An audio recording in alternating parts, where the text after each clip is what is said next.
పూర్తి వివరాలకు చదవండి రేపటి అక్షర శిల్పం దినపత్రికలో.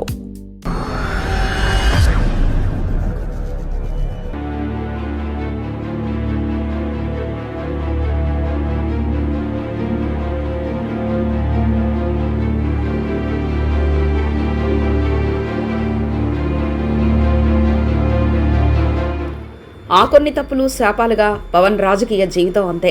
ఇకపై ఆయన ముఖ్యమంత్రి అయ్యేనా ఆ ఛాన్స్ చాలా దూరంలో ఉందని, ఆయన రాజకీయంగా చాలా వెనుకడుగు, కార్యకర్తలు అభిమానులు కూడా విసుగు. పవన్ కళ్యాణ్ పరిచయ వ్యాఖ్యలు అవసరం లేని ఒక కథానాయకుడు. రాజకీయం వచ్చినా దగ్గర నుంచి తన కథానాయకుడు ఇమేజ్ నుంచి రాజకీయ నాయకుడు ఇమేజ్కు మారారు. అయినప్పటికీ ఇప్పటికి కూడా ఆయనకు ఇమేజ్కు తగ్గ ప్రతిఫలం లేదు.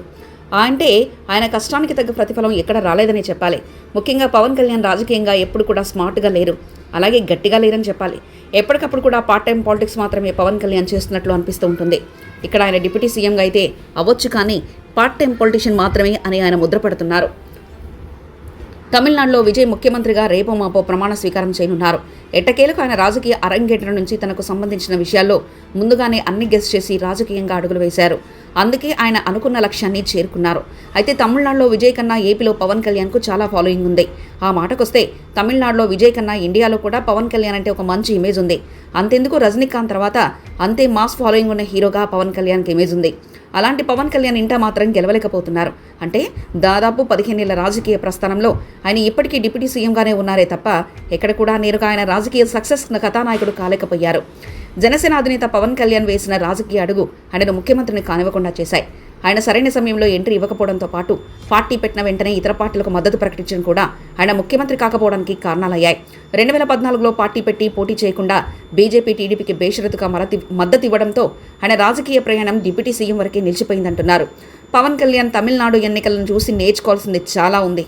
ధైర్యాన్ని ప్రదర్శించలేకపోవడం, రాజకీయ శూన్యత ఉందా లేదా అన్నది చూసుకోకుండా పార్టీ పెట్టడం కూడా పవన్ను సీఎం కుర్చీకి దూరం చేసింది.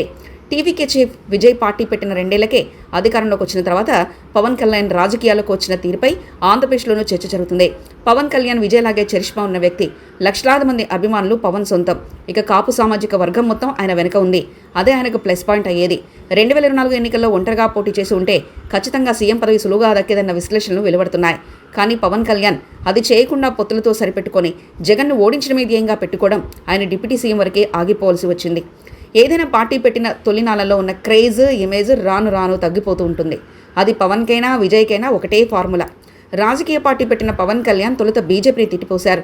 ఆ తర్వాత అదే పార్టీతో చేతులు కలిపారు. తర్వాత బీఎస్పీ కమ్యూనిస్టులతో కలిసి నడిచారు. మళ్ళీ టీడీపీ బీజేపీతో జతకట్టారు. తనకంటూ ఒక సిద్ధాంతం ఉందని ప్రజలు నమ్మించలేకపోయారు. ఏదో 100% స్ట్రైట్ ట్రెక్ సాధించామని గొప్పలు చెప్పుకోవడం కాదు, అది జగన్ వైఫల్య పాలన వచ్చిందని తెలుసుకుంటే మంచిది. రాజకీయ పార్టీ పెట్టినప్పుడు మార్పు కావాలనుకున్నప్పుడు అన్నీ ఆలోచించి నిర్ణయాలు తీసుకోవాలి. ఆవేశంలో తీసుకున్న నిర్ణయాలు పవన్ను అక్కడి వరకే ఆపివేస్తాయి. ఇక అడుగు ముందుకు పడాలంటే పవన్కు కష్టమే. ఈ సూత్రాన్ని అర్థం చేసుకుని పవన్ కళ్యాణ్ పొలిటికల్గా ఫెయిల్ అయినట్లేనని రాజకీయ విశ్లేషకులు అంచనా వేస్తున్నారు. ఇక ఇదంతా ఎందుకు చెప్పాల్సింది వచ్చిందంటే రాజకీయంగా పవన్ కళ్యాణ్ ఏదో నామమాత్రపు సక్సెస్ మాత్రమే అందుకున్నారు. ఒకవైపు తమిళనాడులో విజయం చూస్తే తమ నేత అంటే పవన్ కళ్యాణ్ లాంటి తమ నేత ఎందుకు ఆ స్థాయిలో సక్సెస్ కాలేకపోయారని జనసేన నేతలు అలాగే జన సైనికులు తెగమదన పడుతున్నారు. ఇది ఆందోళన వాస్తవమే. ఎందుకంటే పవన్ కళ్యాణ్కు సంబంధించిన స్థాయి ఇది కాదు. ఇది చాలామందికి చెప్పాల్సిన అంశం. ఏది ఏమైనా సర్దుకుపోదాం రండి అంటే ఎవరూ చేయలేరు. కానీ అనుకున్న లక్ష్యం కోసం ఖచ్చితంగా కష్టపడితేనే మరో విజయ్లాగా మరో జగన్లాగా అయ్యే అవకాశం సక్సెస్ విషయంలో ఉంటుంది. ఇక రాజకీయంగా ఎవరి దారులు వారవే. ఇలాంటి విషయాల్లో పవన్ కళ్యాణ్ వేరే నేతలతో పోల్చకూడదు. ఏది ఏమైనా సక్సెస్ విషయంలో తప్పటడుగులు పడకుండా ఉంటేనే మంచిదని ప్రస్తుత పరిణామాలు చెప్తున్నాయి. మరిన్ని కథనాల కోసం సబ్స్క్రైబ్ చేసుకోండి మీ అక్షర శిల్పం. పూర్తి వివరాలకు చదవండి రేపటి అక్షర శిల్పం దినపత్రికలో.